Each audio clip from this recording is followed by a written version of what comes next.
Ya. Esta vez vamos a hacer un registro de la clase, de la sesión, ¿cierto?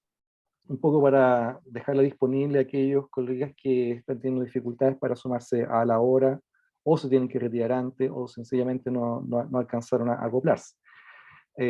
Así es que vamos a hacer una captura de esto para después dejarlo disponible en el aula virtual probablemente tal.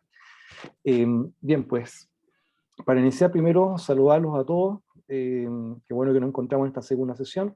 Recuerden que estos módulos son relativamente breves, o sea, duran 4 sesiones, el tiempo pasa volando. Una vez que terminemos el día de hoy ya llegamos a la mitad. Entonces, no es tanto el tiempo que uno dispone, y bien sabemos que también todo esto se encuentra inserto dentro de todo nuestro resto de responsabilidades académicas, profesionales y personales que uno tiene. Así que desde ya darle ánimo. A un diplomado yo creo que nunca es tan fácil porque se mete muchos conceptos a presión, a diferencia de lo que puede ser otro programa de especialización o de magíster o doctorado donde se avanza con más tranquilidad. En el caso de los diplomados no, es que se mete casi la misma cantidad de información y seleccionada y además con mucha presión. Y en eso estamos. Vamos a meter más conceptos a presión, un poco más que nada dentro de lo que nos busca son esos elementos esenciales en torno a lo que implica la conversación en torno a estos aspectos de la didáctica. Hola Marcelo, ¿cómo estás? Bien. Hola, hola. La semana pasada hicimos un reconocimiento dentro de lo que implicaba la llamada docencia sincrónica y asincrónica.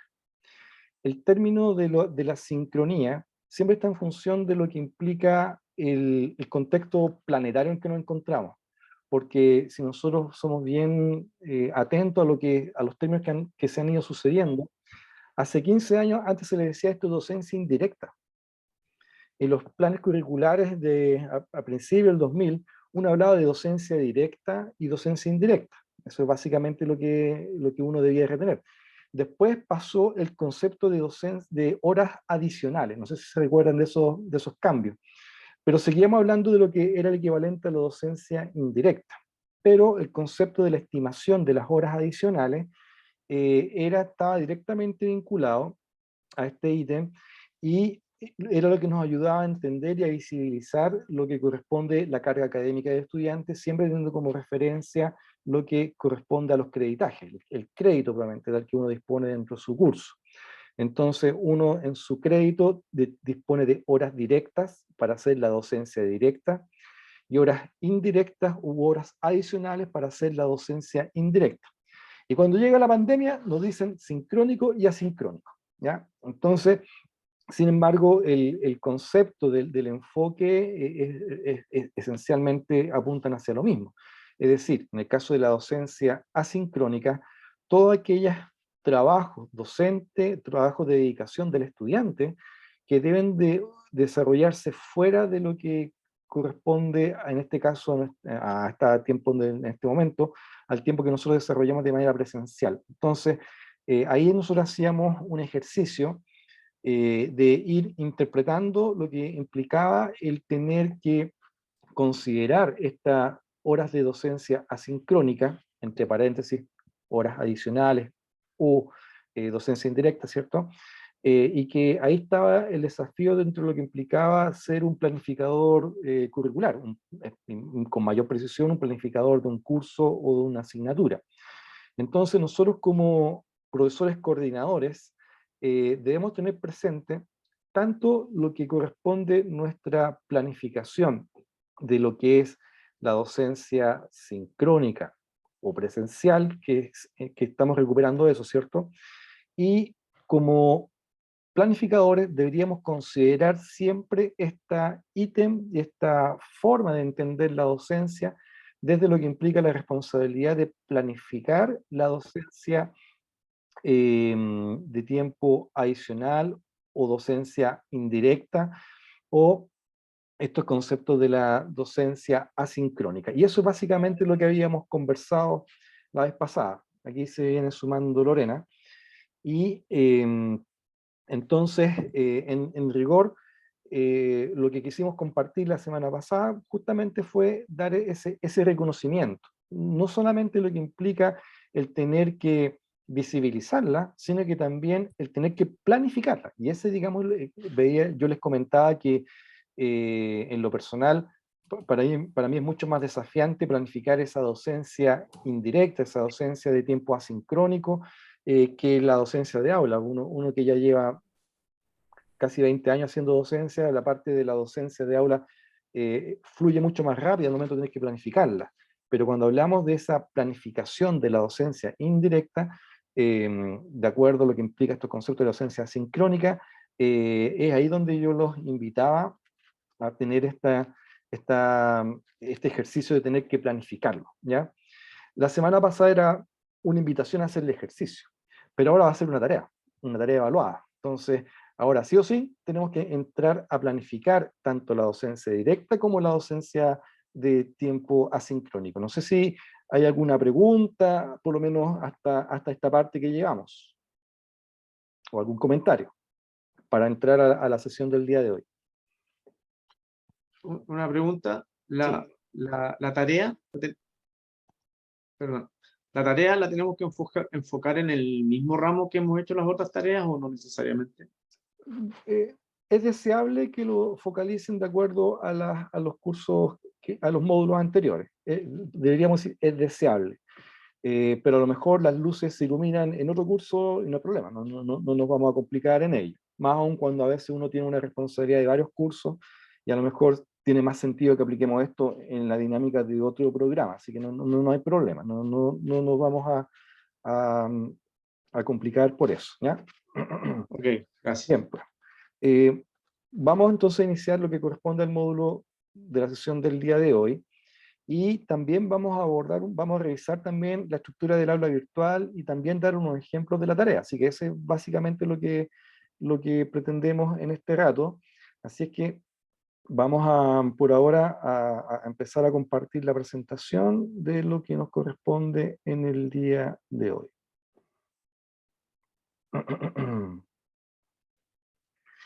Ya. El título de la sesión del día de hoy, que es nuestra segunda sesión, espera, ahí me sale uno, ahora sí. Corresponde al concepto de introducción al diseño instruccional.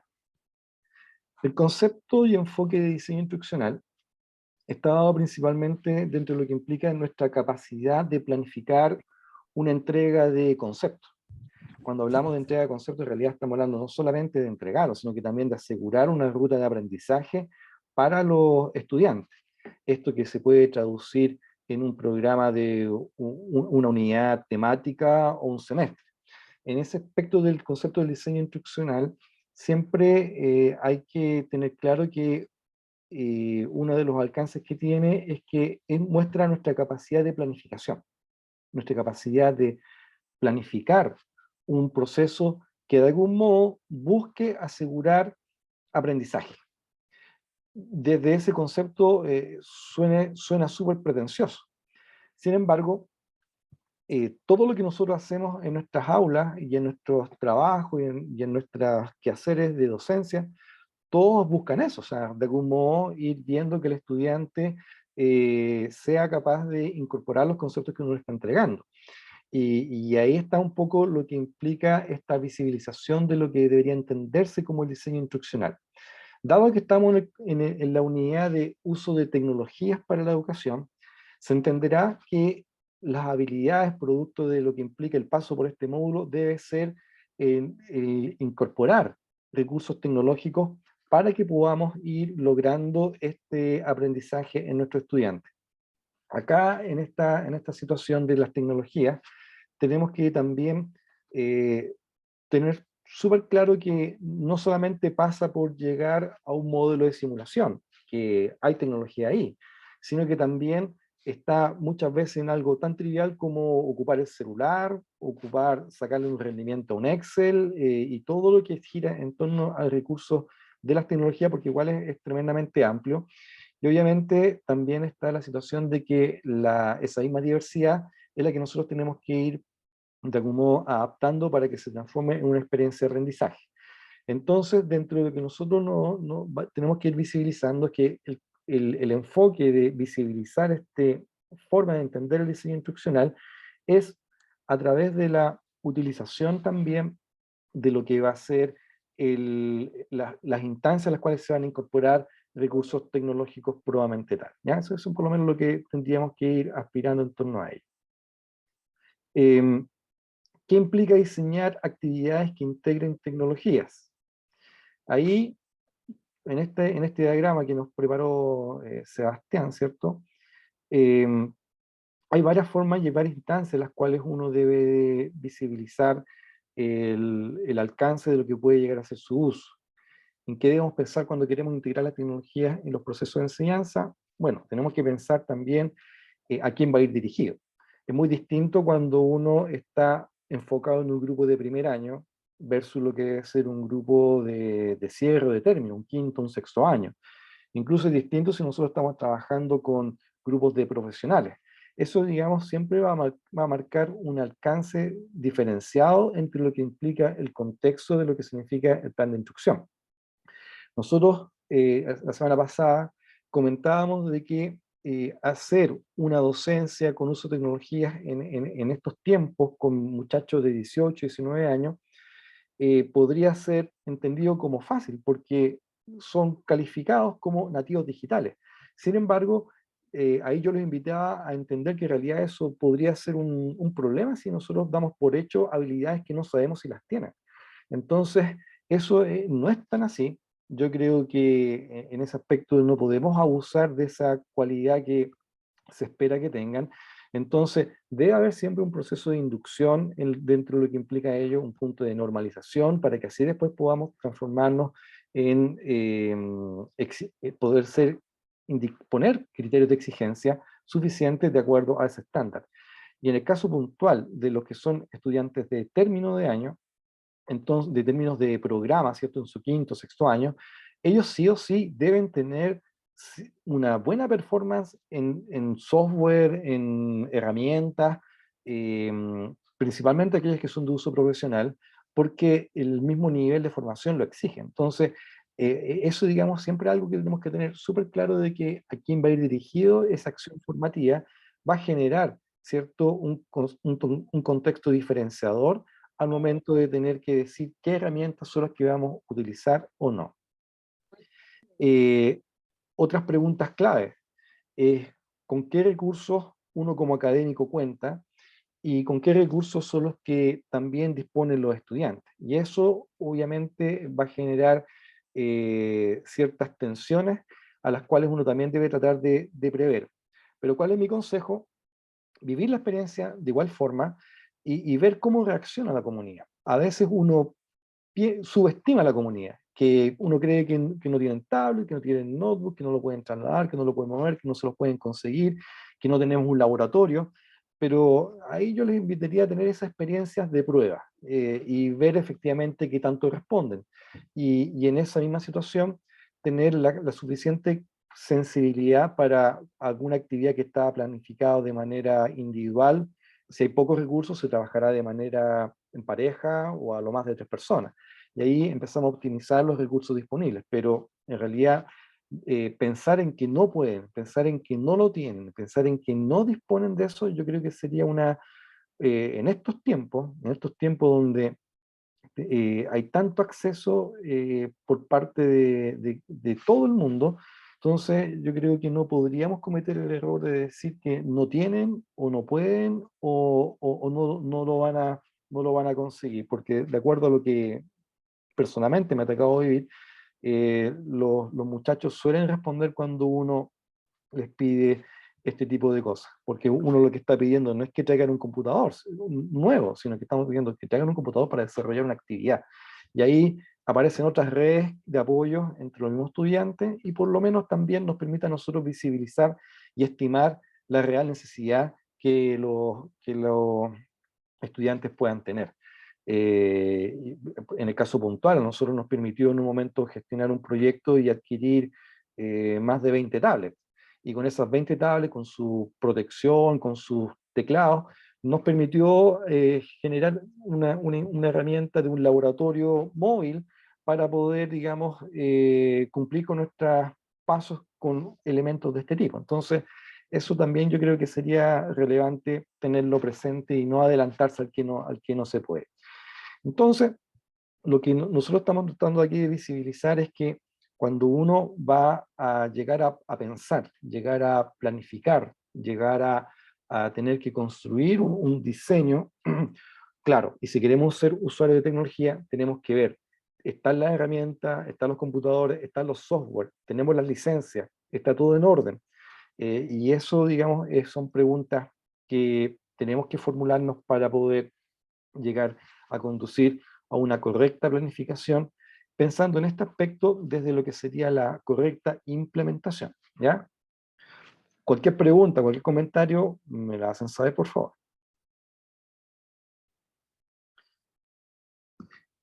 Entonces, antes de entrar de lleno a lo que es la parte del diseño, y sabiendo de que en lo particular, en lo que nos interesa a nosotros como módulo, es que vayamos incorporando dentro de esa ruta de aprendizaje los elementos propios de la tecnología, eh, conviene permanentemente tener presente de que nuestro rol de planificador pasa por integrar estos tres elementos. Primero, lo disciplinar. Primero, que todos nosotros somos bien entendidos, expertos en nuestra área de trabajo, y eso es básicamente lo que a nosotros nos autoriza para poder ser una voz dentro de un proceso formativo. Es decir, los estudiantes nos escuchan a nosotros porque somos profesionales o expertos del área. En el caso particular mío, y dado los ejemplos que les voy a mostrar más adelante, yo soy odontólogo, soy dentista general, pero mi especialidad está en el ámbito de la patología. Cuando hablamos de patología, hablamos de enfermedades de la boca, como cáncer, problemas autoinmunes, lesiones que afectan a la mucosa del hueso. Ese es mi ámbito disciplinar de especialidad. Entonces, eso es básicamente lo que uno y cada uno de nosotros contamos como herramienta. Este grupo, la mayoría, son ingenieros. Entonces, cada uno de ustedes son expertos en su área, son bien entendidos en ella, y eso, digamos, lo que automáticamente los permite eh, eh, abordar algún tipo de trabajo de instrucción porque tienen, digamos, las competencias de ella. Sin embargo, hay que siempre tener presente que a ese ámbito disciplinar y dado al rol docente que tenemos, es clave que nosotros desarrollemos rutinas de trabajo y tengamos conciencia de lo que implica desarrollar estrategias metodológicas de instrucción. Cuando nosotros hablamos de metodologías de instrucción es cuando ahí empieza a aproximarse lo que implica esta visión de lo que es el diseño instruccional. Esta metodología es lo que de algún modo muestra nuestra capacidad de docencia. Aquí no estamos hablando solamente de hablar y explicar muy bien lo que es un tema, sino que estamos hablando de hablar y explicar muy bien un tema, explicarlo de acuerdo al nivel de curso en el cual estamos hablando, si es primer año, si es quinto año, si son profesionales, con la claridad suficiente y con la estrategia de argumentación adecuada para el curso, y eso es algo propio del saber y del saber comunicar, pero también implica saber entregar las guías que corresponden para un trabajo que va a implicar una autoformación, una revisión de literatura, que sea un texto correctamente seleccionado, con una guía correctamente bien diseñada, y con ejercicios y la posibilidad de generar instancias de problematización en torno a ese tema que tú estás comunicando. Entonces, aquí el ser buen docente no es suficiente el ser un buen expositor. Y muchos de los que iniciamos la docencia es porque nos han dicho o nos reconocemos como buenos expositores. Pero eso no es suficiente. Cuando nosotros hablamos de un diseño metodológico, estamos hablando de ser capaces también de crear material, diseñar guías de aprendizaje, diseñar también ejercicios, enfrentar problemas para que el estudiante que está incorporando estos conceptos sea capaz de ponerlos a prueba, y eso es lo que a nosotros nos va a generar este ámbito de buen docente. No es solamente como uno expone o qué tan claro van a decir o qué tanto aplauso está sacando al término de una clase, sino que la capacidad de diseñar una ruta que permita entonces generar una estrategia de planificación y que sea coherente con lo que tú estás pidiendo y a su vez con lo que estás evaluando, eso es, digamos, lo que va a dar tu riqueza como planificador docente. Y esos son los aspectos que nosotros hablamos dentro de los ámbitos metodológicos. No sé si alguien quiere comentar algo respecto a estos dos aspectos que estamos señalando.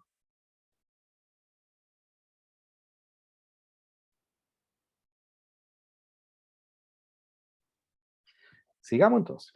Después obviamente pueden comentar sin problema.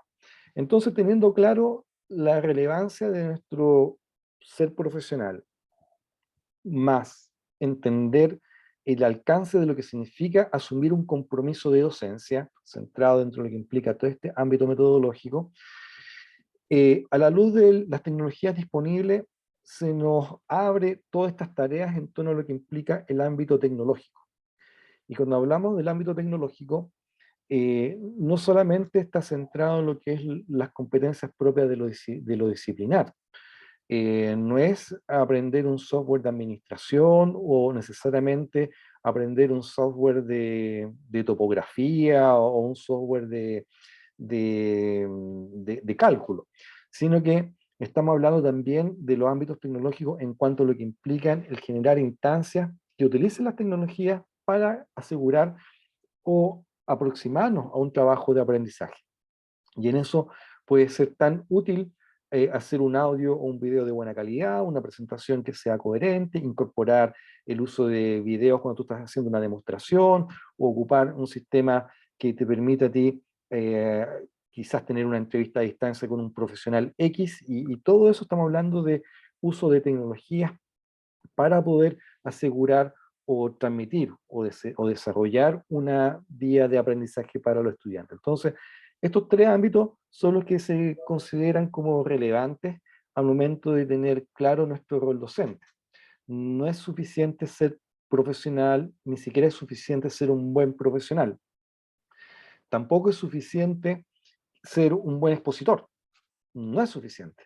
Tenemos que considerar una estructura, una ruta, pensar en unidad, pensar en semestre, con todas sus sesiones y con todos los eventos intermedios para que así nosotros podamos asegurar el mejor de los aprendizajes, mejor de los logros, de las competencias y también del avance con sus resultados de aprendizaje pertinentemente. Y aquí vemos entonces cómo la tecnología nos debe de entregar oportunidades para que nosotros entonces podamos usarlas, aprovecharlas y transformar esas experiencias de aprendizaje también utilizando elementos tecnológicos para que nos puedan ayudar.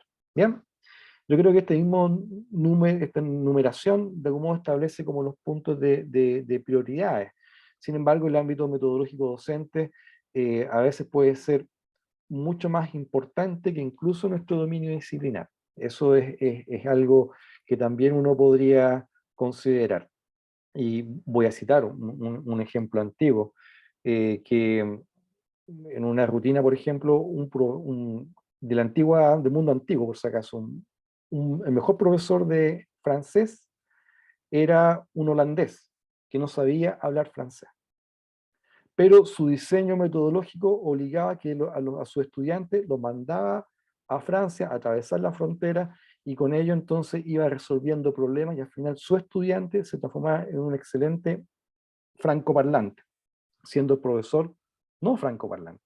Entonces, el diseño que tenía este profesor era el que lo transformaba en un excelente profesor de francés, sin ser un dominador de lo que implica ella. Entonces, pero sí tenía dominio del ámbito metodológico. Y es un poco también a lo cual uno se expone, especialmente cuando uno es un profesional recién titulado, no tiene experiencia acumulada, pero sí puede tener una claridad metodológica que puede, digamos, contribuir a diseñar estrategias que pueden ser más útiles. Obviamente, cuando se da la congruencia entre lo que significa la experiencia profesional y el dominio de diseño metodológico, ahí se generan una sinergia tremendamente potente que al final te permiten desarrollar una docencia de mucho mejor calidad.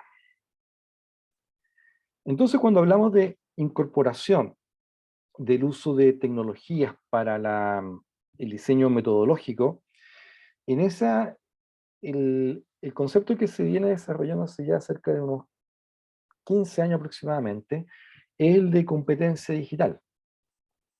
Es decir, uno cuando se expone al uso y también muestra una performance, un dominio en torno a lo que puede hacer el uso de herramientas tecnológicas, uno está hablando de una competencia digital que cuando tiene un uso para guiar el aprendizaje, uno habla de competencia digital docente.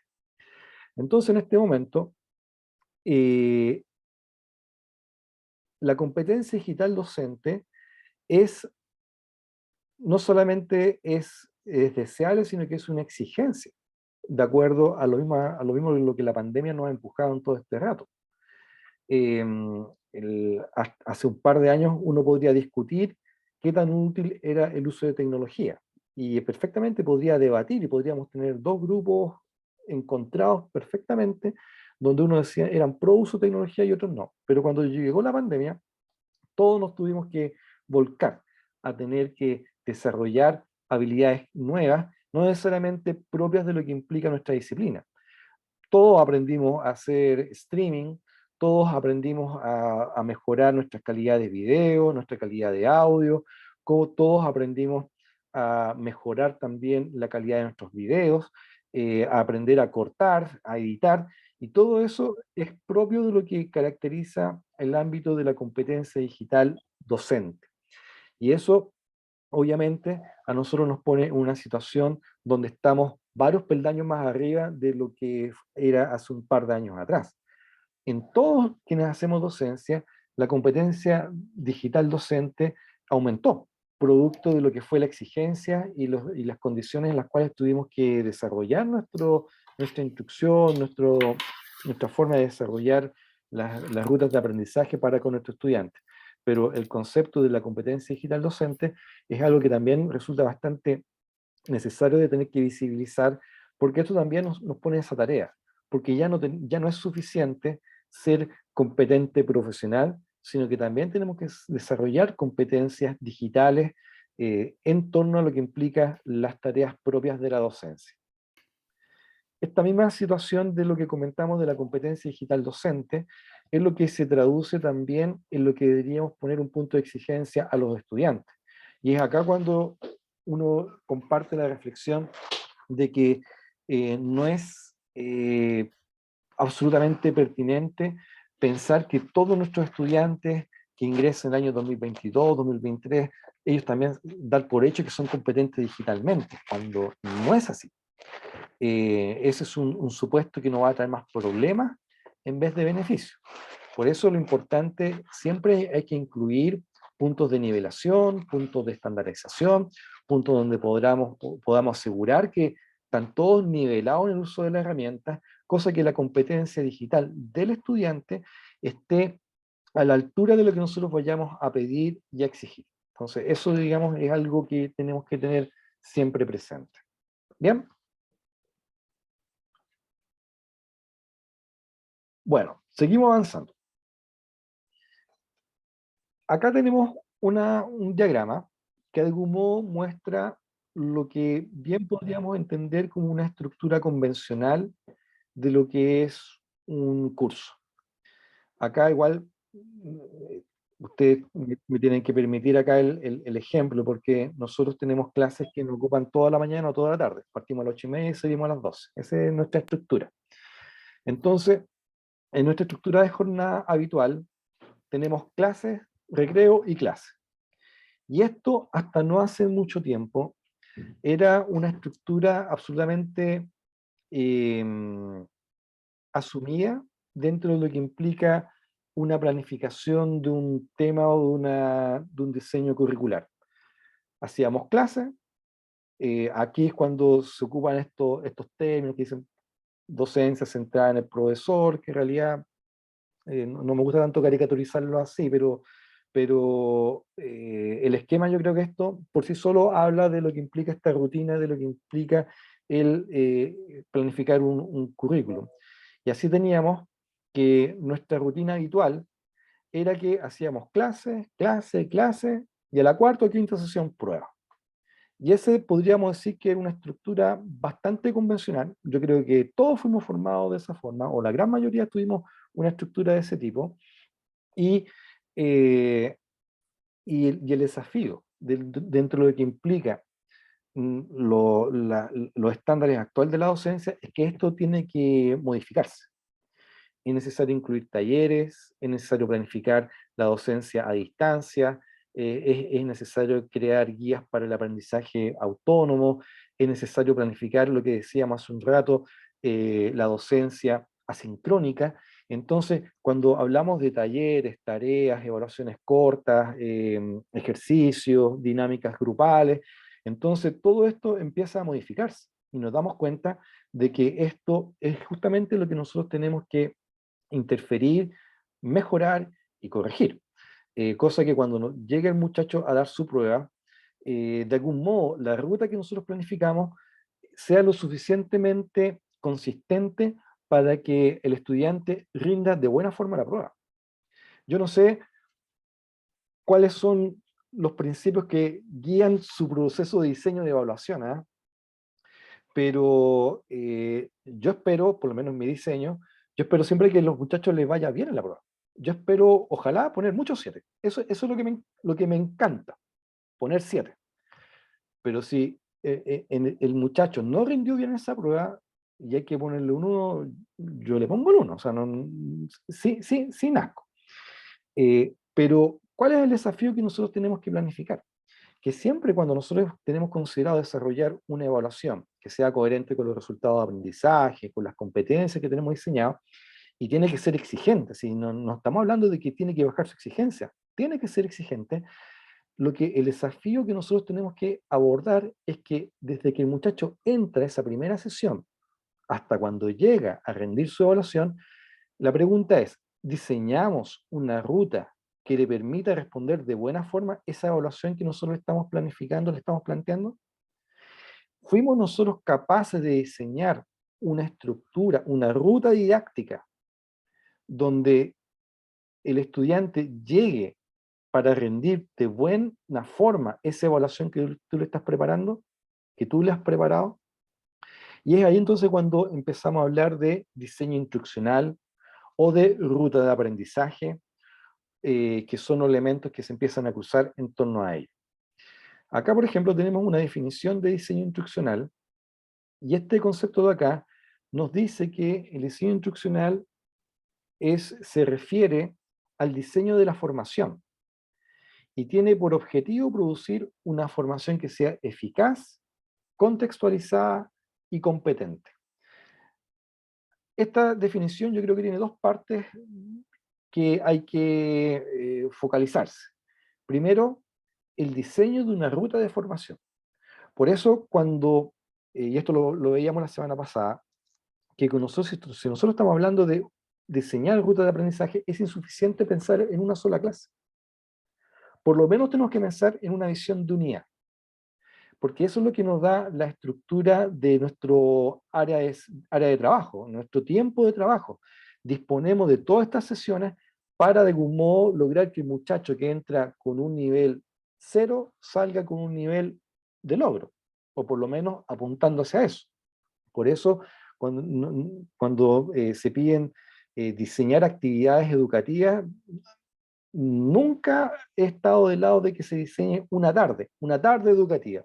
No, o sea, yo soy, en lo personal yo soy anti eso, porque la oportunidad de vertir tu concepto de planificador docente es cuando tú ves una unidad, por lo menos. Entonces, uno tiene que siempre visibilizar de que el muchacho entra en un estado A y producto del paso que hizo por tu unidad o por tu asignatura, tiene que salir con un estado B. Y ahí es cuando tenemos que ver que todo sea coherente. Si quiero que salga con nuevas competencias, yo tengo que diseñar una evaluación que tenga las exigencias pertinentes. Pero para que el muchacho pueda responder de buena forma a esa evaluación, tuve que yo haber diseñado una ruta específica que permita entonces llegar de buena forma al logro de esas competencias. Entonces, primero, la ruta de diseño. ¿Para qué? Para que la formación sea eficaz y competente principalmente. De algún modo asegurar de manera aspiracional ese tipo de actividad. Aquí tengo, por ejemplo, una experiencia que nosotros hicimos alguna vez hace varios años atrás, que esto también se ha ido modificando. Esto de ser diseñador, planificador de cursos, uno asume la responsabilidad y va haciendo los ajustes y los cambios pertinentemente.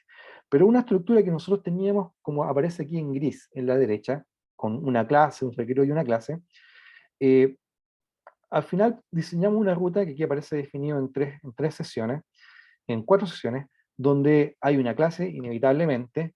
eh, el primer día generalmente hay actividades de clase, pero después empezamos a incorporar actividades de taller, que aquí ponemos ejercicio en pareja, que a propósito de un problema, le pedíamos que resolvieran de algún modo un tipo de una problematización que uno está advirtiendo, y obviamente con la idea de que después ellos pudieran contestarla.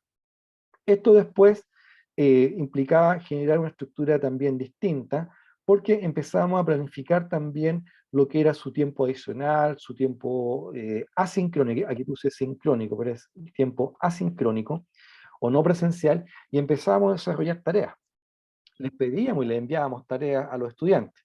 Cuando uno enviaba la tarea nosotros la dejábamos, esto también ha pasado por diferentes formatos, tareas individuales o tareas grupales.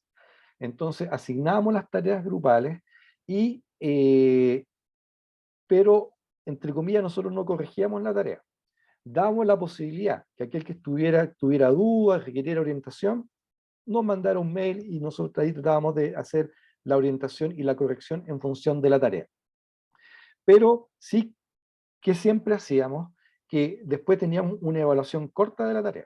Es decir, mi forma de retroalimentar en cuanto si hicieron o no la tarea era haciendo una evaluación corta, un quiz, como también se le suele llamar. Entonces veíamos que esta forma de cómo podríamos incluir, digamos, esta dinámica, a nosotros nos permitía entregar una guía de conceptos. Esta guía de conceptos, dado la tarea número 1, siempre rescataba elementos de la clase expositiva, pero adelantábamos conceptos que implicaba que el estudiante tenía que indagar o pensar un poco más, trabajar un poco más, ya sea revisando alguna información específica o tenía que necesariamente indagar un poco más. Y después hacíamos una evaluación corta. Esa evaluación corta eh, tenía 2 características. Uno, que siempre rescataba elementos de la tarea, y segundo, que le volvíamos a pedir un poquito más. Quizás modificábamos ciertas variables del ejercicio de pareja, modificábamos ciertas variables de la tarea, pero le volvíamos a pedir un poquito más. Entonces, ¿qué pasaba en los primeros resultados de la evaluación corta? Generalmente no eran buenos resultados, pero ¿qué también sucedía inmediatamente? Se daban cuenta que era lo mismo que estábamos preguntando en la tarea. Entonces, de algún modo empezaban a darse cuenta de que si hacían la tarea, aseguraban una buena calificación en esa evaluación corta. Entonces después, a la siguiente, en esa misma sesión, hecha la evaluación, hacíamos una corrección también, volvíamos a la clase, volvíamos a hacer ejercicio y volvíamos a enviar una tarea, la cual después iba a ser evaluada naturalmente en la sesión siguiente. Entonces, esa dinámica de evaluación corta, ese quiz nuevamente, como ya el grupo, me refiero a la comunidad de curso, ya entendía cuál era el objetivo de la dinámica, entonces llegaba mucho más aplicado. Entonces volvíamos a hacer la evaluación corta con estas características que habíamos señalado, elementos de la tarea probablemente tal, pidiéndole un poquito más, modificando algunas variables, y el resultado que teníamos en esa evaluación corta era mucho mejor, mucho más satisfactorio. Entonces el estudiante empezaba a entender cuál era la propuesta de la dinámica y empezaba a darle valor, que era relevante hacer la tarea, que si le iba bien en la prueba corta, estaban tributando positivamente a su nota final de unidad, porque también una cosa que siempre hacíamos es que todas estas notas tenían una ponderación para la calificación final de la unidad. Entonces, cuando llegaba la evaluación de unidad, ya llegaban con una cantidad de notas ya estimadas de lo que implicaba su nota de esa unidad, porque la evaluación final o ponderaba o el 50 o el 60%, el 40% restante o eran actividades de taller o eran actividades de evaluaciones de tareas que al final el estudiante iba mismo construyendo su calificación.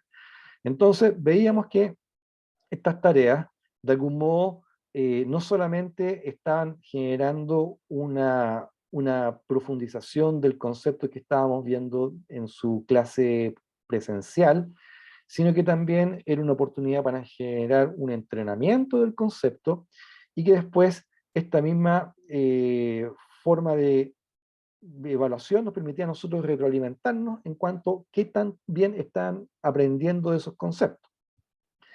Y lo otro que pasaba es cuando nosotros los sometíamos a estas evaluaciones cortas, de algún modo también estábamos mostrando cuál era nuestra intención de las cosas que nos interesaba que ellos aprendieran.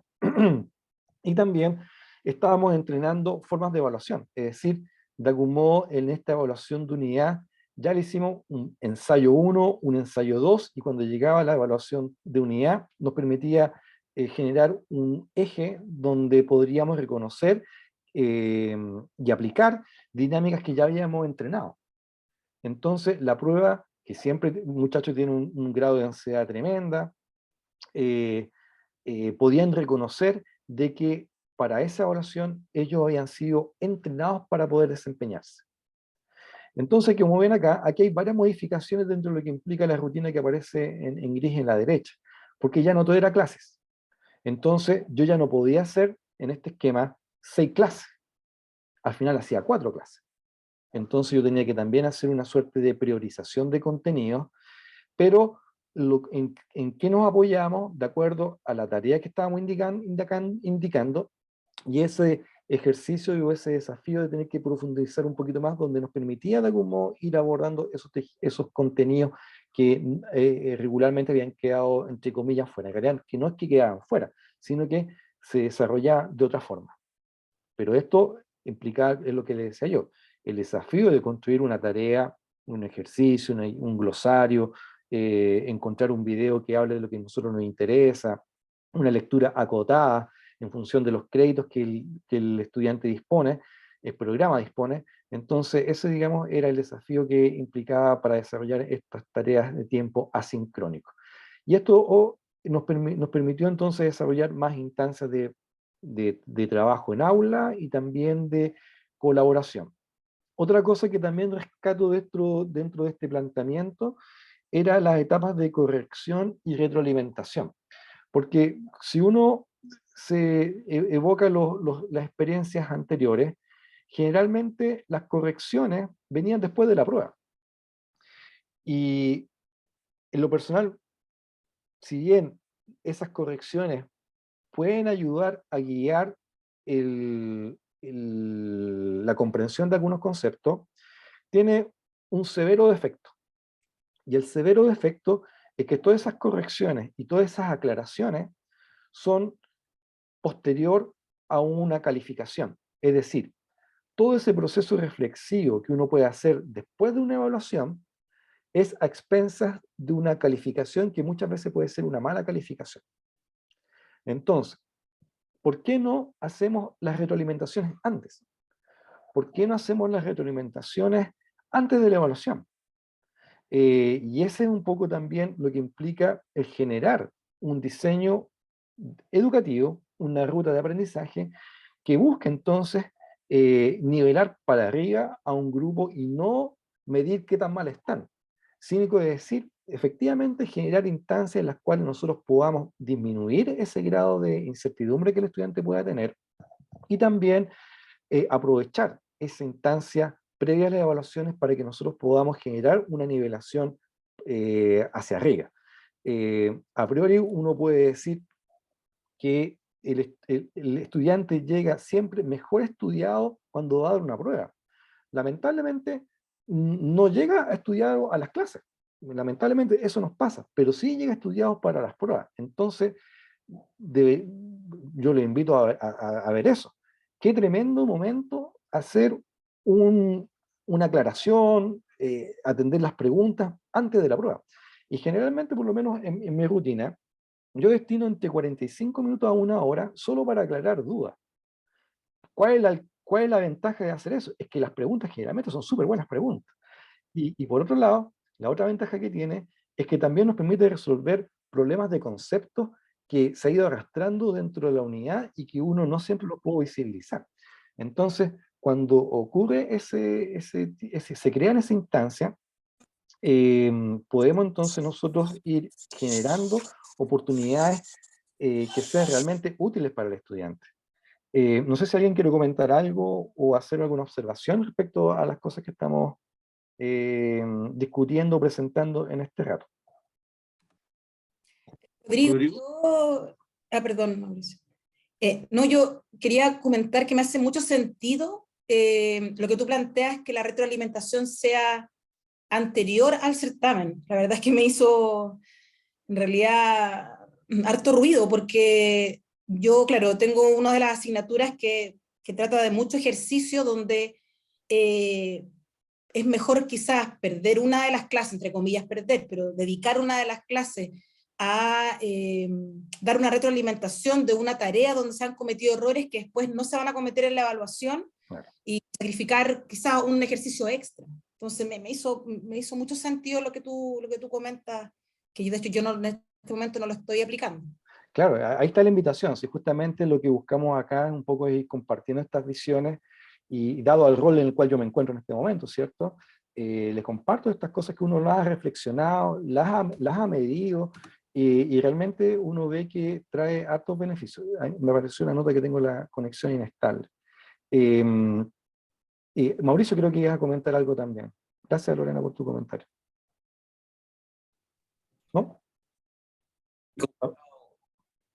¿Alguien más iba a comentar algo? ¿No? Ya. Sigamos entonces. Entonces, el generar problematizaciones antes de lo que implica la dinámica de evaluación final, digamos el certamen, prueba integral, evaluación final de unidad, siempre es importante ir visibilizando esa retroalimentación oportuna.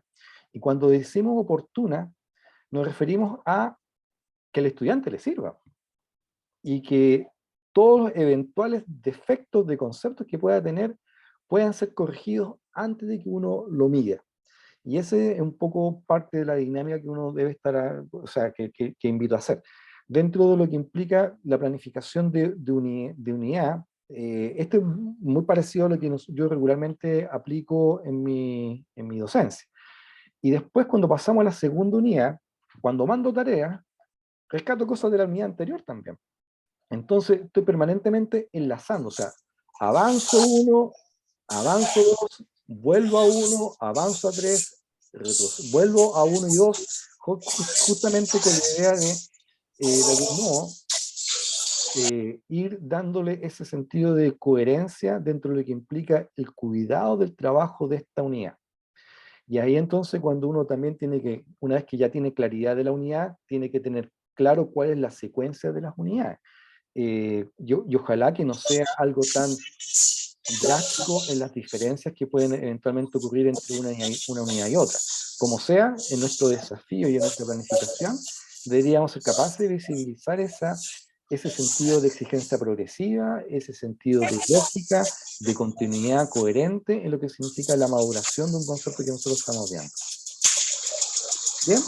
¿Algo que comentar, no? También Jorge podría silenciarse. Sí, ahí lo estoy silenciando, pero vuelve a encender su micrófono, así que ahí estamos. A lo mejor nos quiere decir algo, pero cualquier cosa, por si acaso, yo no estoy viendo el chat, así que si alguien quiere comentar algo, ahí me ayuda y lo vamos avanzando en torno a ello. Entonces, dentro de lo que implica, por ejemplo, las tareas, que aquí aparece un término muy de colegio, ¿cierto? Tareas. Yo en mi docencia le digo guías de concepto, o básicamente esa es la forma que le digo, guías de concepto. Pero muchas veces esa guía pido que revisen videos acotados, ¿cierto? Porque a veces uno se encuentra videos que duran 1 hora, pero no les pido que revisen esa hora de video, sino que les pido que revisen del minuto 5 al minuto 10. Entonces no es 1 hora de video, son 5 minutos. Y esos 5 minutos hay que estrujarlos. Y ese, digamos, un poco unas cosas que aparecen dentro de la rutina que uno regularmente pide. Que también a veces revisen artículos o desarrollen problemas o desarrollen glosarios. En el ámbito de la salud, me cargo mucho de los ejemplos que están siendo publicados a través de medios de prensa, para que hagan un análisis crítico de eso mismo, y pueden entonces ir haciendo, digamos, algún tipo de observación a partir de un ejercicio que ya inmediatamente hace la aplicación práctica del concepto que estamos viendo nosotros en aula. Entonces, en el caso puntual de cursos de primer y segundo año, es tremendamente desafiante que hagan aplicaciones prácticas cuando están en cursos tan básicos. Entonces, pero bueno, ahí está el desafío y ahí está el ejercicio que deberíamos de algún modo ir construyendo de algún modo. Entonces, hay harta instancias de participación, hay harta instancias en las cuales nosotros podemos visibilizar e incorporar tecnología, y básicamente ahí está lo que significa el ejercicio de lo que deberíamos proyectar como este desafío de diseñadores de cursos, diseñadores instruccionales.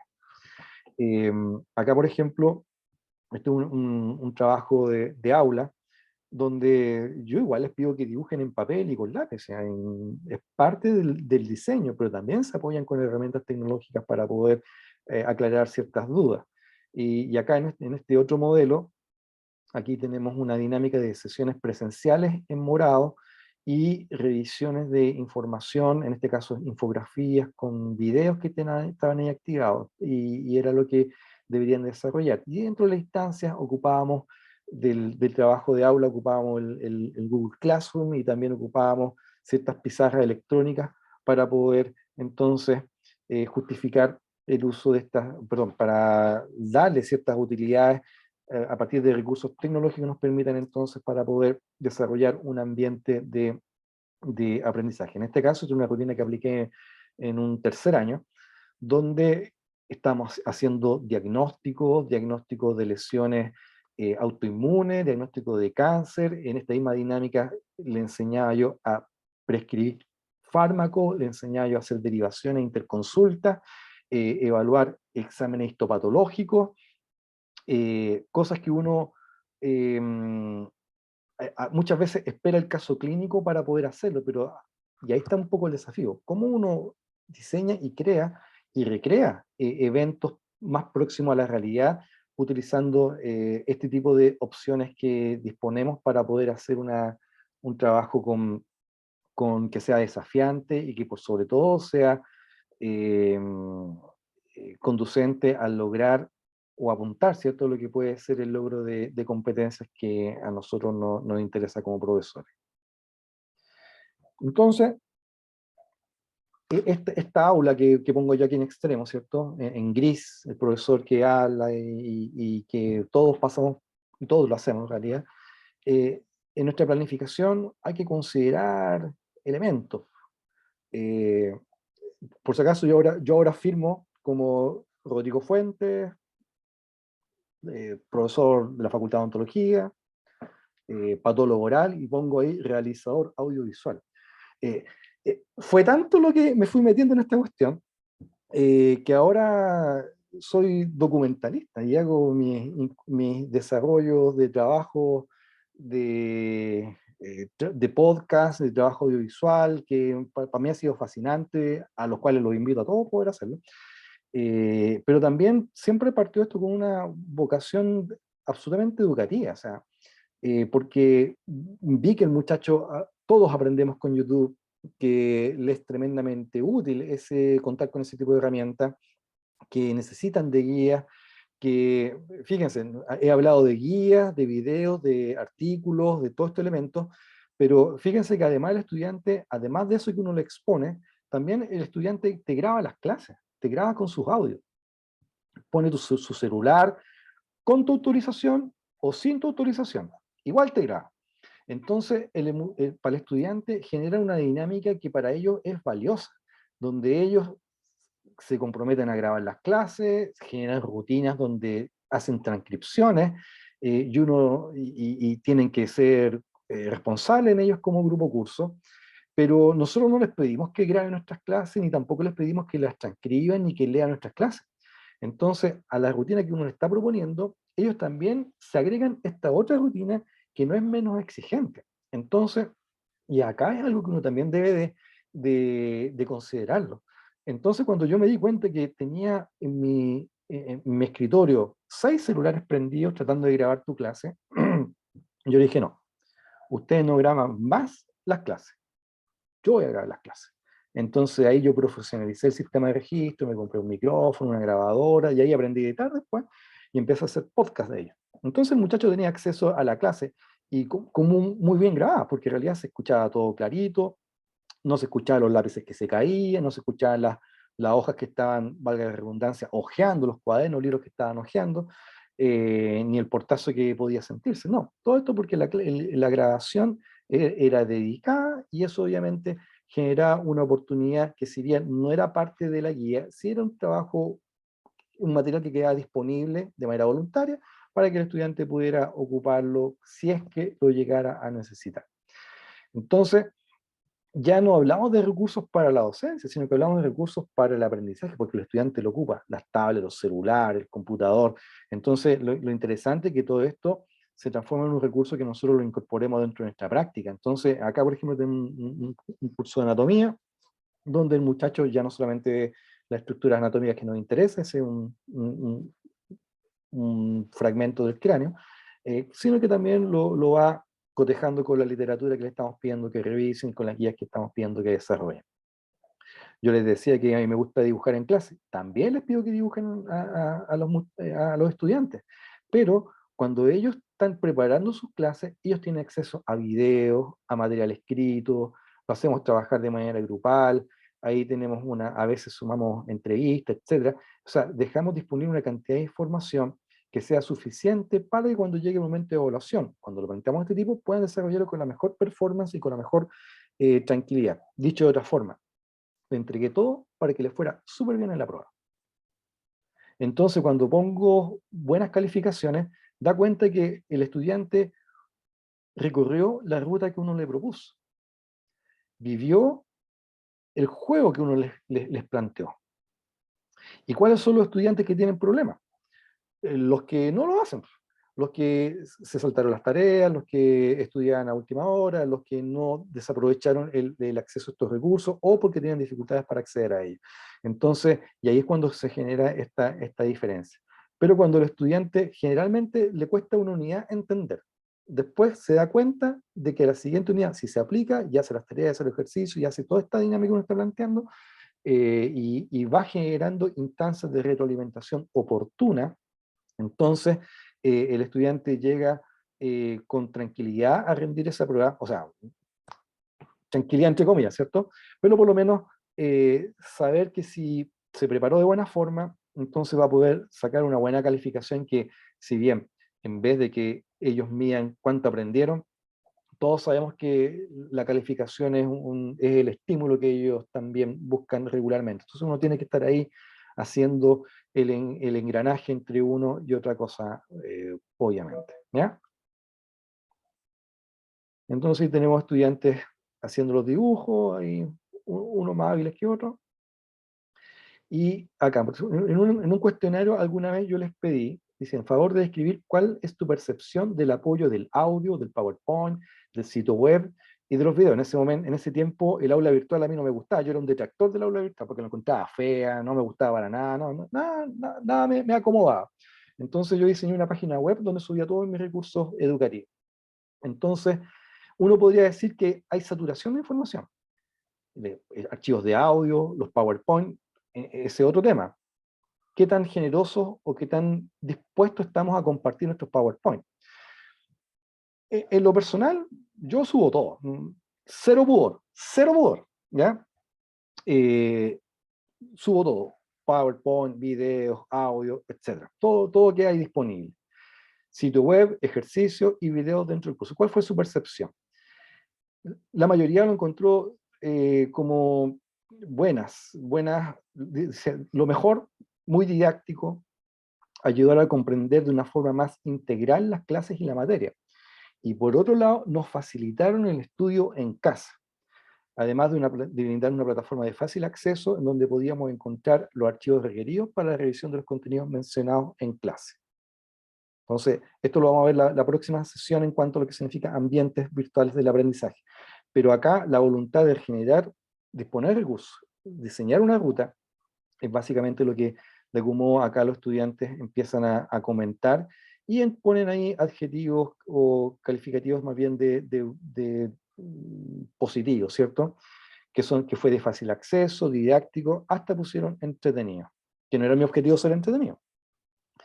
Otros estudiantes pusieron que me gustaría que la metodología de este ramo se aplicara a otros, ya que realmente siento que aprender se hizo grato y emocionante. O sea, imagínense la alegría que uno le provoca escuchar esto. Siendo mi curso exigente, yo, así como les dije que me encanta poner 7, yo sin asco pongo 1, o sea, porque siento que él no vivió la ruta. Pero bueno, nunca me sentí sobrepasada como en otros ramos, porque el profesor siempre se encargó de repasar los temas, la retroalimentación, ¿cierto? Y abarcarlos en profundidad. Nunca me sentí bombardeada de información. Fíjense lo que pone. Nunca me sentí bombardeada de información. Pese a que le dejaba guías, videos, audios, PowerPoint, artículos. Y destaca, nunca me sentí bombardeada de información. ¿Por qué? Porque todo fue gradual. Todo fue tomando como respeto esencial el tiempo que le corresponde al crédito de mi curso. Ya que se nos daba el tiempo de procesarlo y entender, además de, como mencioné anteriormente, todas las plataformas existentes nos sirvieron de apoyo. Fíjense este comentario. Considero que el ramo me ha acercado de mejor manera a la realidad clínica.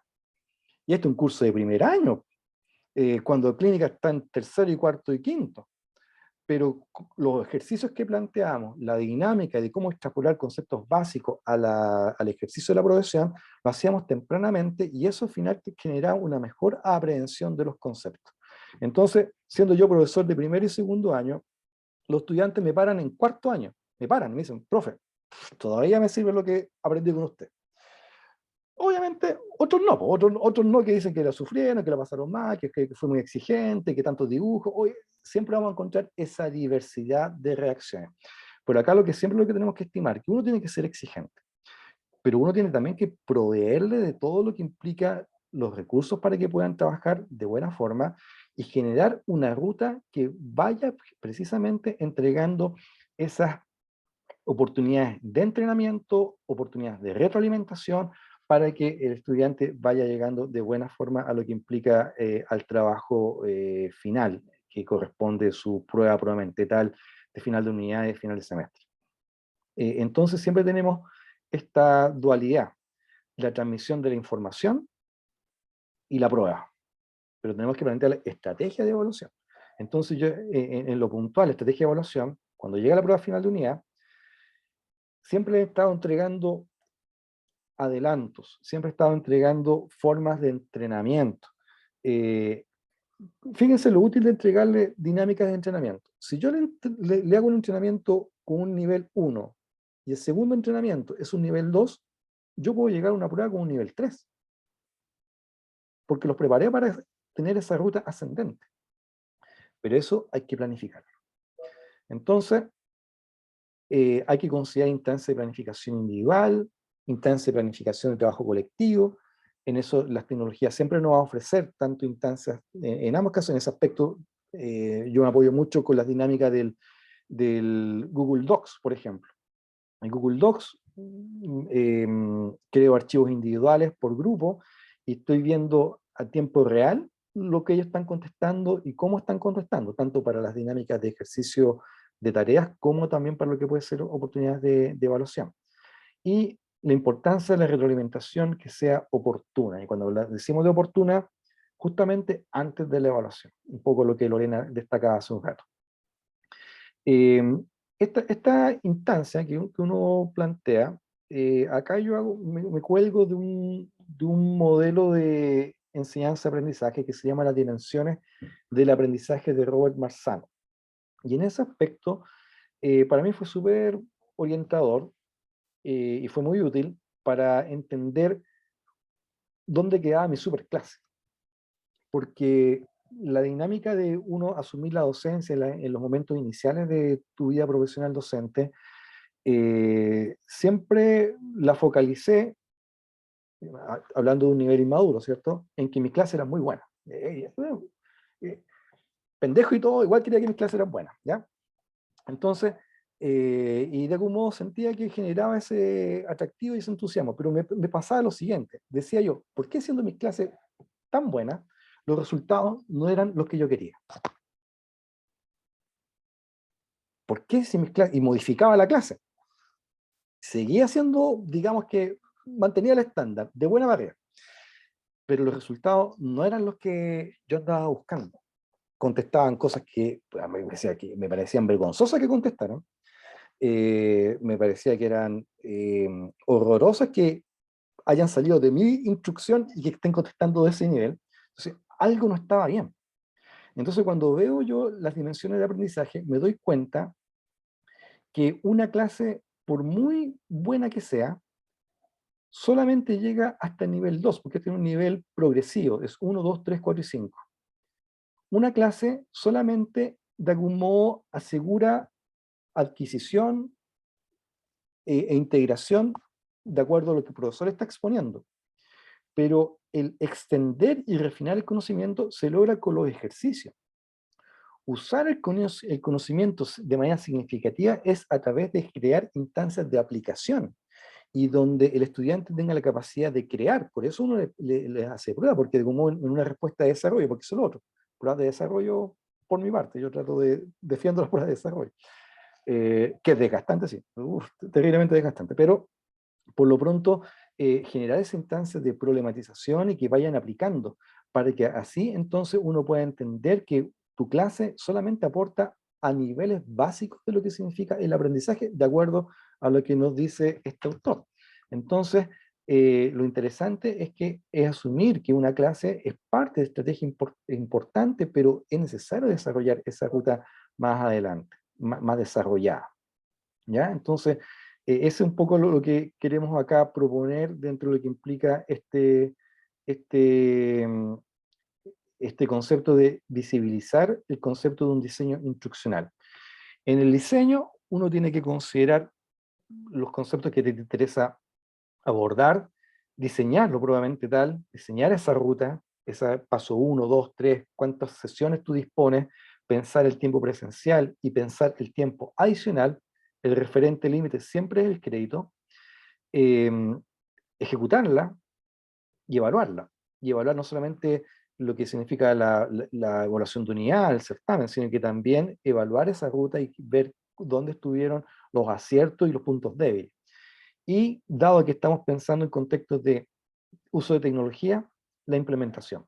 Que se dispongan de los elementos computacionales pertinentes, que si mandamos tareas afuera, que el video sea de acceso, que tengan acceso, no necesariamente libre acceso, pero que tengan acceso. Si le vamos a pedir que trabaje con un software de simulación, que todos tengan el software. Todas esas partes es tremendamente relevante dentro de lo que implica la implementación correcta de lo que son estos cursos y nuestros cursos y nuestra planificación de unidad probablemente tal. Entonces no basta tener claridad sobre una y otra fase, sino que el verdadero trabajo es lograr que la implementación responda a los objetivos que nosotros estamos planteando. Bueno, ese es la clase pasada que yo tuve el lunes. El lunes pasado tuve esta clase. Y ahí, o sea, por mucho que uno use tecnología, también en un momento llega al plumón y la pizarra. Pero esto se va reforzado después con instancias de trabajo grupal. De hecho, esta fue una clase. Ahí básicamente lo que está explicado es la inflamación, un proceso inflamatorio. Pero se llevaron unas tareas, unas guías de trabajo, y la próxima sesión que nos corresponde este viernes es un ejercicio de taller grupal que va a ser evaluado y que también va a incluir preguntas de desarrollo individual. Entonces, y ahí es porque el diseño lo fuimos planteando de esa forma. Y en el diseño y en la evaluación, obviamente vamos a considerar fenómenos en torno a la inflamación. Eso es que es básicamente lo que nos interesa.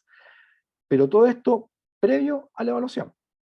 Entonces, hay una preevaluación dada en el taller, desarrollan dinámica, estamos todos disponibles para responder las preguntas, y después viene la evaluación probablemente tal que de algún modo va nuevamente a optimizar lo que nosotros ya estuvimos trabajando en las clases, en las tareas, en el taller. Entonces llega el momento de la evaluación con un recorrido que sea coherente con lo que a nosotros nos interesa exigirle. Bueno, la pregunta que dice aquí, ¿cómo haría para educar en relación a X temas de estudiantes de pregrado? Bueno, razón de estar aquí encontrados es el pregrado, pero obviamente podemos plantear, bueno, ¿cómo cambia la exigencia si son estudiantes de posgrado? Y ahí obviamente hay un contexto distinto donde podemos generar dinámicas distintas y nuevamente ir visibilizando lo que implica el uso de tecnología. Y si fueran niños, obviamente genera, y si fueran adultos mayores, son grupos distintos que nos permiten reconocer totalmente el desafío de ese diseño instruccional. Nuevamente, recordar que en la universidad se disponen de todos estos elementos que aparecen acá. Claro, algunos software son más de uso para ciertas áreas que de otros, pero no subestimar recursos que pueden ser tan, entre comillas, triviales como el PowerPoint o el Word o sus formatos que se encuentran disponibles a través de Google Docs, porque uno puede hacer dinámicas tremendamente interesantes con ello. Ocupar también elementos disponibles como lo que puede haber en un artículo, en una selección, en una entrevista, en un video, donde podemos encontrar elementos también que pueden ser interesantes para que podamos generar dinámicas problematizadoras para que el estudiante responda a la evaluación. Pero ahí viene lo otro.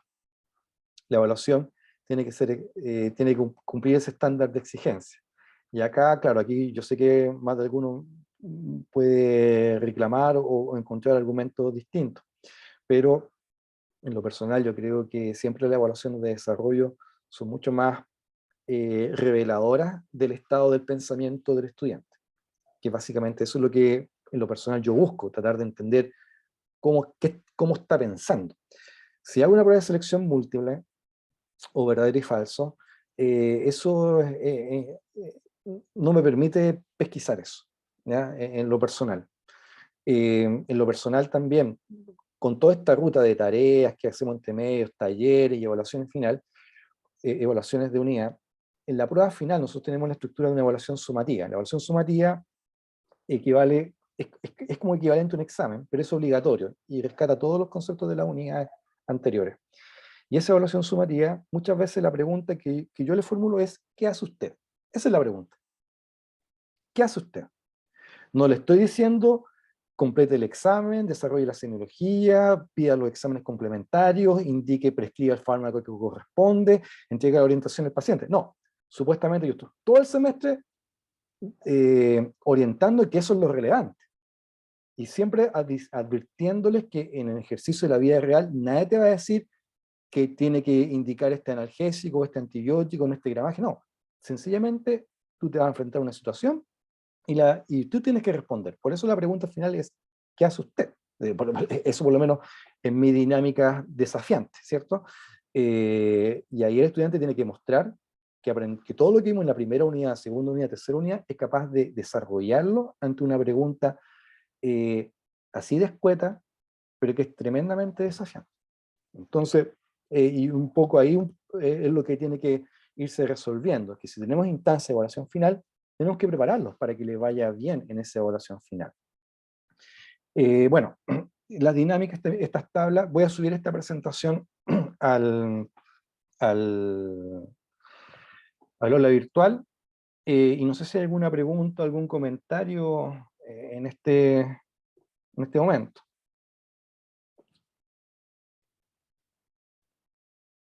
Hola, Rodrigo, sí, a mí yo creo que lo que me hace mucho sentido lo que tú dices, creo que a mí siempre lo que más me cuesta cuando las pruebas son de desarrollo, son como esta última que dijiste, ¿qué hace usted? Está en la rúbrica de evaluación. Eso es lo que a mí personalmente siempre me complica Claro. mucho, como asegurar que, porque esa misma pregunta puede tener distintas respuestas, planteadas de distintas formas. En teoría, el fondo debería ser todos más o menos el mismo, pero ahí es como la parte que a mí más me cuesta, la parte de la rúbrica, cómo asegurar, por un lado, objetividad y por otro lado, que entiendan perfectamente por qué no tienen el puntaje o cosas así. Sí, bueno, ahí siempre es desafiante, ¿cierto? Y también en el caso de las rúbricas, hacerles ver que al estudiante que la rúbrica, más que una herramienta de evaluación, es una guía para que tú, es una guía tremenda, útil para dirigir tu estudio. Es decir, lo que aparece en la rúbrica y con los estándares de mayor calificación, obviamente se entenderá que eso debe ser el alcance que todos deberíamos de tener al momento de verlo. Por eso la rúbrica primero tiene que ser entregada antes. No sé cómo lo manejan en eso, en tu caso, Felipe, pero la rúbrica tiene que ser entregada antes. El estudiante tiene que tener acceso a la rúbrica antes, cosa que esa posibilidad de dispersión se minimice. Sí, en lo personal, yo siempre veo que el estudiante se dispersa mucho. ¿Cuándo no tiene guía? Si tú le das las guías, esa posibilidad de dispersión se va a restringir y se va a acotar hacia lo que a ti te interesa como profesor, que el estudiante se focalice.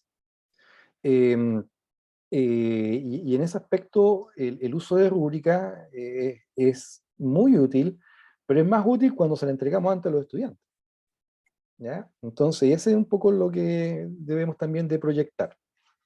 ¿Sí? A ver, Rodrigo, de acuerdo a lo que planteaste, que va a sonar peyorativo lo que voy a decir, pero no es la idea. Sí, sí. Hay una serie de herramientas, pero tú de repente dejaste caer un punto que yo le seguí dando vueltas, y tú nos planteaste un cambio de paradigma, y no sé si te entendí bien. Nosotros tenemos la costumbre, por lo que tú planteaste, de tener instrumentos de evaluación para medir a los alumnos en qué saben y en qué no saben. Y tú planteaste un desafío súper interesante de cómo a través de los instrumentos de evaluación, en esta ruta de aprendizaje, si quisiéramos llamarlo de alguna manera, Sí, sí. logramos cambiar esta bulia que tienen muchas veces los estudiantes para transformarla en que quieren aprender más, en cómo los vamos guiando para que vayan creciendo. Tal vez yo te entendí mal cuando tú dijiste, ojalá me encantaría, y así lo entendí, poner puros 7, a veces hay que poner un 1, pero me encantaría poner puros 7. Entonces, yo creo que ahí nos plantea un tema que es relevante, y a mí me encantaría saber más de tu experiencia, porque yo creo que muchos nos quedamos en medir lo que sabe y lo que no sabe, y nos vamos a un proceso notacéntrico, y tú aquí planteaste un desafío que es un cambio cultural absoluto, o sea, cómo logramos en nuestros estudiantes tal vez generar esas ganas de seguir aprendiendo más, de seguir esforzándose más, y tal vez no quedarse en la nota de aprobación. Eso entendí de lo que nos comentaste más al inicio. Sí, sí, Mauro, justamente, un poco eso es lo que buscaba también con este desafío de planificación. Acá lo que también quisimos desarrollar durante esta exposición, ¿cierto? Es que nosotros somos responsables de diseñar esa ruta y de ir, de algún modo, ir guiando estos entusiasmos. Entonces, ¿en qué me apoyaba yo?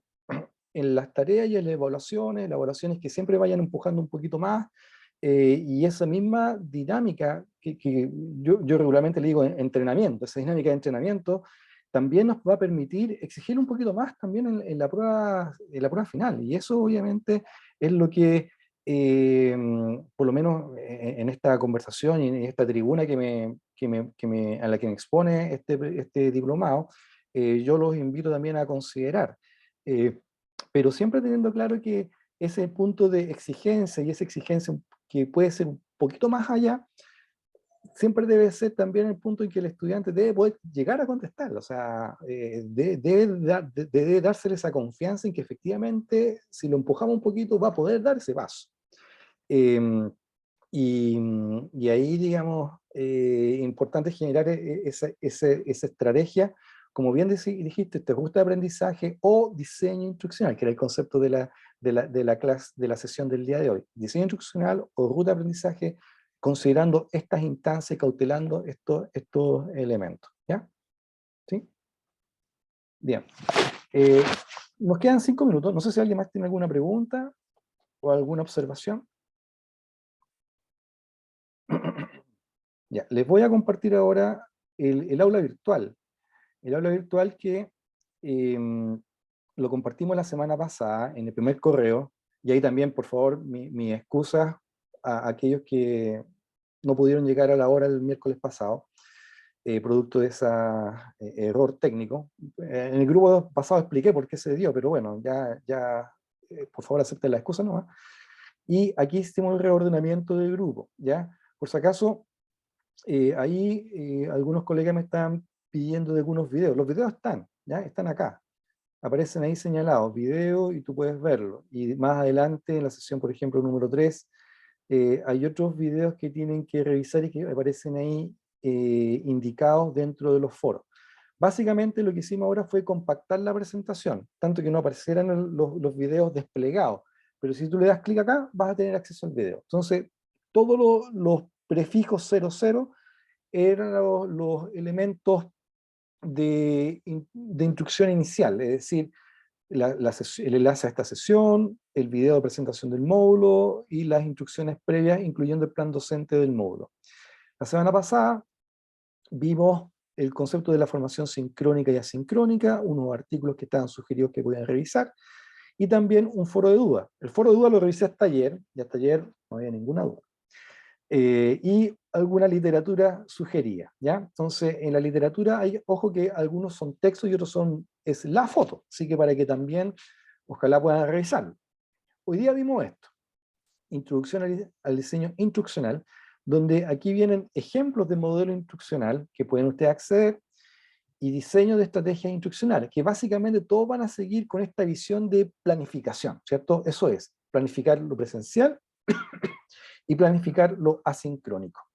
Y aquí viene después el foro nuevamente para que puedan exponer sus dudas, o también comentarios o reflexiones. Y aquí hay que considerar de que todos tenemos experiencias, si esa es la cuestión, y tenemos experiencias acertadas, experiencias menos acertadas, o reflexiones que queremos compartir también. Así que por favor, ojalá sírvanse de ocuparlo. Y acá les tengo que decir que la Francisca, la que dirige el programa en general, nos mandó un correo a Sebastián y a mí, pues dice, ninguno de esos estudiantes se ha metido a lo virtual. Entonces, están siendo monitoreados y no es por mí. Entonces, ahí, ojo que para que tienen que entrar. Ahora sí van a tener que entrar sí o sí, porque viene el concepto de recurso 03, que es la actividad de aprendizaje, que es diseñar una experiencia formativa. Cuando hablamos de diseño de experiencia formativa, nos estamos refiriendo justamente a este diseño instruccional o ruta de aprendizaje. Acá el concepto clave es pensar por lo menos en unidad.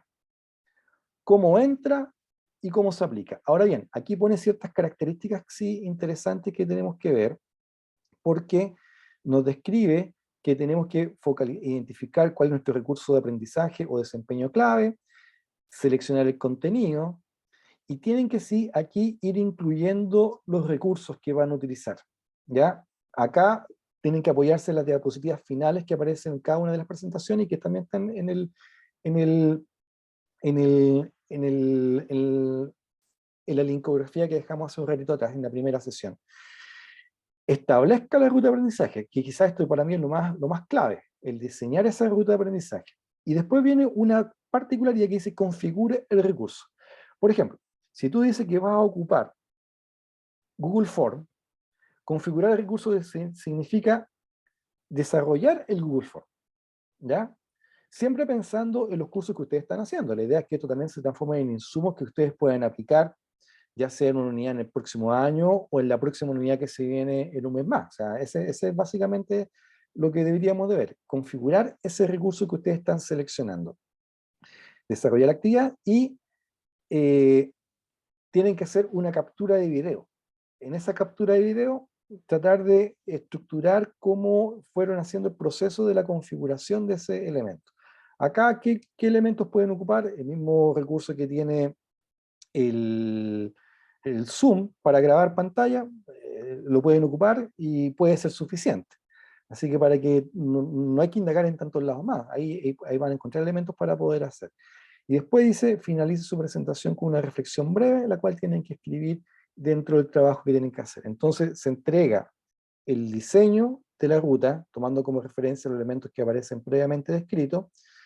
Tienen que configurar a lo menos uno de los recursos. Recuerden que en estos recursos que nosotros hemos estado hablando, hemos más bien comentado, ¿cierto? Uso de videos, uso de Google Docs.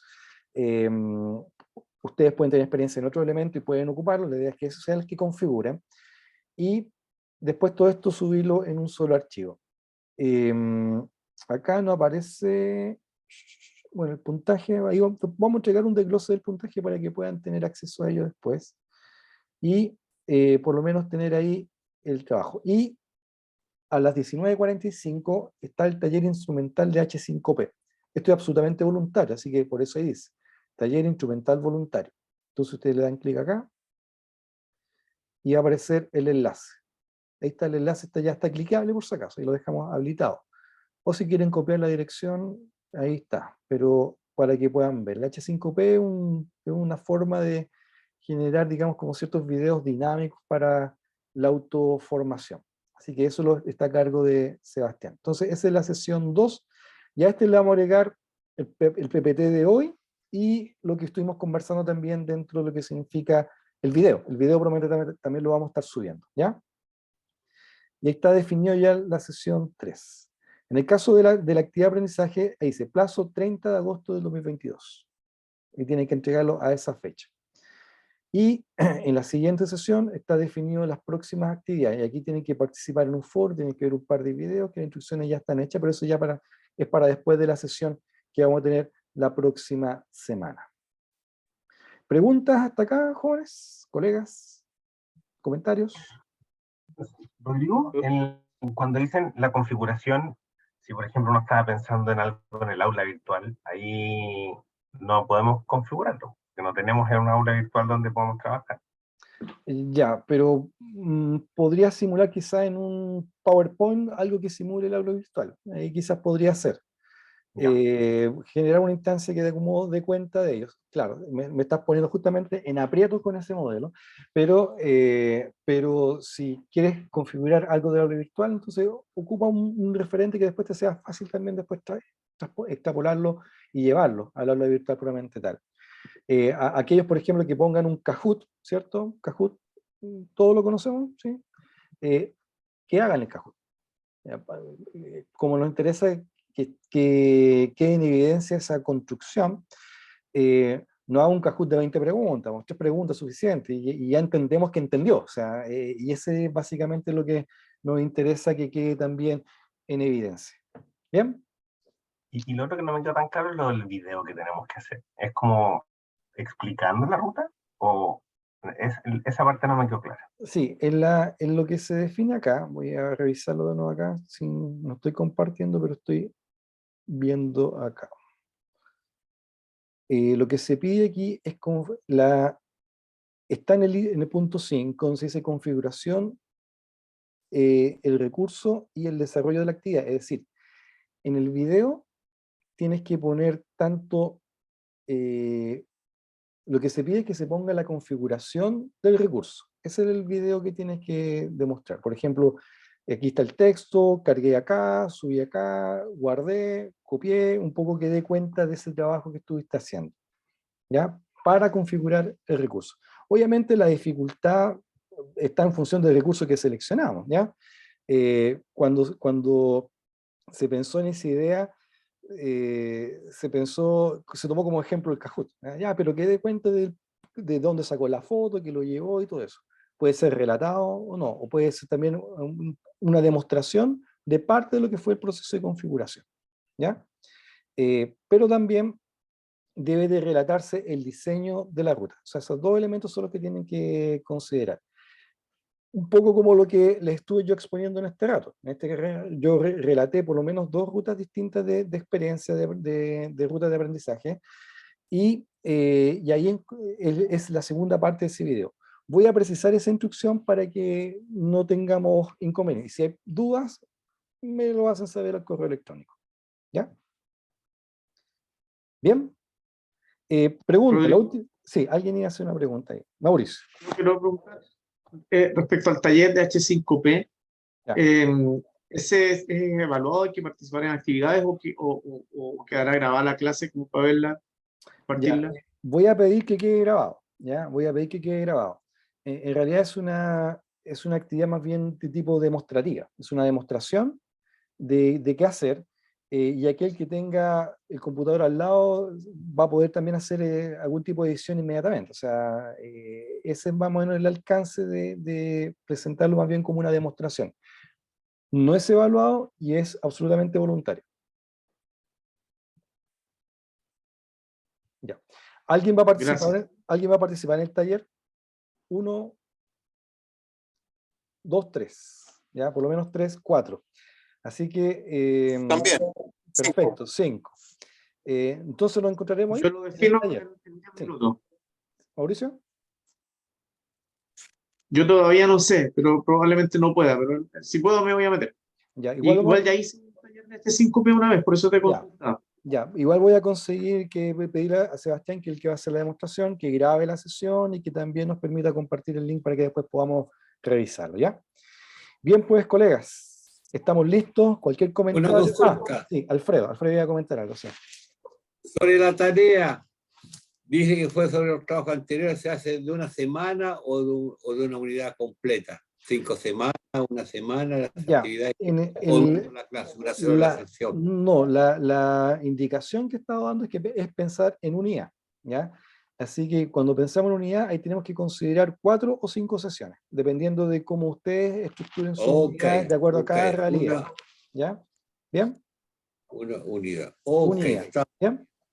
una unidad. Son unos 4. Eso, Alfredo. Muy bien, pues ahora sí, estamos listos. Estiren un poco las piernas y nos encontramos en 7 minutos más en el link. Recuerden que está en el aula virtual, ¿ya? Sí, Ya, que estén muy bien y nos estamos viendo. Chao. ok, chao.